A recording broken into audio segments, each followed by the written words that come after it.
All right, today I'm going to show you how I have my 50 amp RV on a 30 amp site running both air conditioners with no soft start.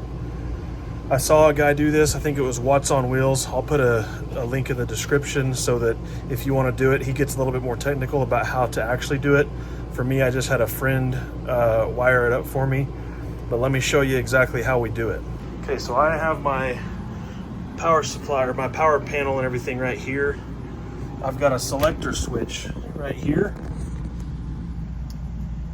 So what I do with that is whenever I have that selector switch on one, that means I'm using one 50 amp hookup to the pole.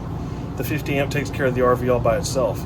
If I turn that knob to 2, what that does is it disconnects my front AC unit from the RV service, and it runs it to a different line, to a different hookup that I've got on the outside of the camper.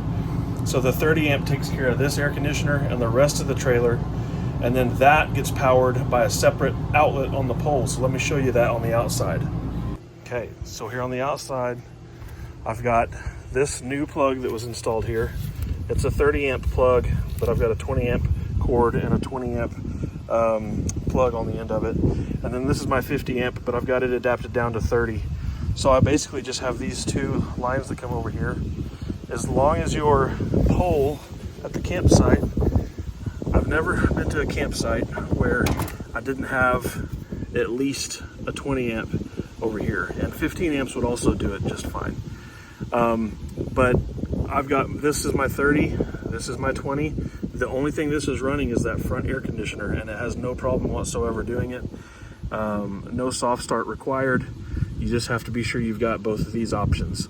I've also seen, I actually learned about it after I had this installed. I've also seen a thing where you can combine, it's a Y adapter that combines the power from both of these into one 50 amp plug, which I guess that's okay. I don't know enough about electricity to know about that, but it does seem like it should work.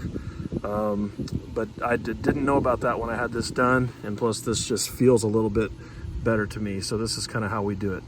But I do have a 50 amp here, so I don't need to do this.